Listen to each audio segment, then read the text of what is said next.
మీరెందుకు భీమా నుండి సోర్స్ పెడుతున్నారు? అక్కడ నీళ్లు లేవు. భీమా అనేది ఒక పిల్ల కాలువ, దాని నుంచి వాటర్ వచ్చే ఆస్కారం ఉండదు. అటువంటి దగ్గర మీరెందుకు సోర్స్ పెడతా ఉన్నారు? మీకేం లాలుచి ఉంది ఆంధ్ర పాలకులతో? ఆంధ్రాలో చంద్రబాబు నాయుడు గారు ఉన్నా, జగన్మోహన్ రెడ్డి గారు ఉన్నా, వాళ్ళు మన నీటిని దోచుకొని పోయే ప్రయత్నమే చేస్తున్నారు. ఆ రాజకీయాన్ని పక్కన పెట్టి ప్రాంత ప్రయోజనాలను ఏవైతే ఆంధ్ర నాయకులు కలిసి కాపాడుకుంటున్నారో మన తెలంగాణలో ఆ చిత్తశుద్ధి లోపించింది. ఇవాళ మేడిగడ్డను 2 ఏళ్లు ఎండబెట్టిన తర్వాత రేవంత్ రెడ్డి గారికి జ్ఞానోదయమై ఇప్పుడు టెండర్ పిలిచి ఇప్పుడు బాగు చేస్తున్నారు. లక్షల ఎకరాలు 2 ఏళ్లలో ఎండబెట్టింది మీరు. ఆ రైతన్నల కడుపు కోత మీకు కొట్టకుండా పోదు. అదేవిధంగా కృష్ణాలో కూడా 2 సంవత్సరాల ప్రాజెక్టు గురించి మాట్లాడకుండా మాలాంటి వాళ్ళందరం పోయి అక్కడ చూసి వచ్చిన తర్వాత ఇప్పుడు పెద్ద ఎత్తున మాట్లాడుతూ క్రిటిసైజ్ చేస్తున్నారు. అది మీ యొక్క చిత్తశుద్ధి లేనితనాన్ని, పాలమూరు ప్రజల నుంచి పాలమూరు బిడ్డగా చెప్పుకుంటున్న మీ యొక్క వైఫల్యాన్ని మాత్రమే పదే పదే తెలంగాణ ప్రజల ముందు చూపిస్తా ఉంది. నేను ఇవాళ డిమాండ్ చేసేది ఒకటే, ఏ ప్రాజెక్ట్ అయినా సరే రాజకీయాలకు అతీతంగా ముందుకెళ్ళాలి, ప్రజా ప్రయోజనాన్ని కాపాడాలి.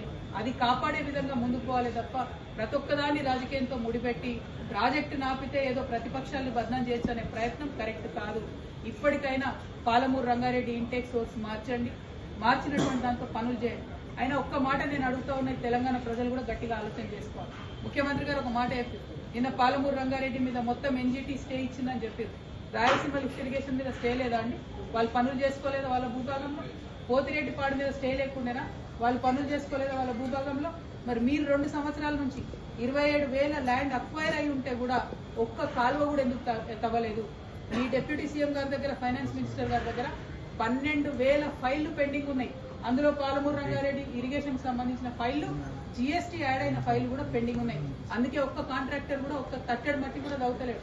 మీ వైఫల్యాన్ని కప్పించుకోవడానికి మీరు కేసీఆర్ గారినో ప్రతిపక్షాలను తిడతామంటే ఇవాళ ఎడ్డి గుడ్డి తెలంగాణ కాదు, ప్రతి ఒక్కటి తెలిసిన తెలంగాణ. ప్రజలందరికీ వాస్తవాలు తెలుసు, తెలిసేటట్టుగా చెప్పడానికి తెలంగాణ జాగృతి బయలుదేరింది, జనం బాట పట్టింది. అందుకే ఇవాళ మీరందరూ కూడా అసెంబ్లీ పెట్టారు. ఎవరి కోసం పెట్టింది అసెంబ్లీ? మీరు పెట్టి మీరు బీఆర్ఎస్ తిట్టా, బీఆర్ఎస్ మిమ్మల్ని తిట్టా, ప్రజా సమస్యలు మాట్లాడకండి, అసెంబ్లీలో టైంపాస్ చేయండి, రీల్స్ చేసుకోండి, బయటికి వెళ్ళండి. ఇది కరెక్ట్ పద్ధతి కాదు. గౌరవ ముఖ్యమంత్రి గారు నేను మళ్ళీ రిక్వెస్ట్ చేస్తా ఉన్నా, మీ మాట తీరు మార్చుకోండి. కరెక్ట్ మాట కాదు ఇది. తెలంగాణ పౌరుషాన్ని చూపించే మాట తీరు కాదు, ఇది అవమానకరమైనటువంటి మాట తీరు. దేశంలో ఉన్నటువంటి టెర్రరిస్టులతో మీరు మీ ప్రతిపక్ష నాయకుల్ని పోలుస్తా ఉన్నారంటే మీరు చేసేది కూడా దేశ ద్రోహమే అన్న విషయాన్ని నేను ముఖ్యమంత్రి గారికి మరొకసారి తెలియజేస్తూ, మరి చైర్మన్ గారు నాకు ఏదైతే అవకాశం ఇస్తున్నారో 5వ తారీఖు నాడు దాన్ని సద్వినియోగం చేసుకొని నేను రాజీనామా చేయడానికి గల కారణాలను తెలంగాణ బిడ్డలందరికీ కూడా ఎక్స్ప్లెయిన్ చేస్తానని చెప్పి తెలియజేస్తూ సెలవు. జై తెలంగాణ.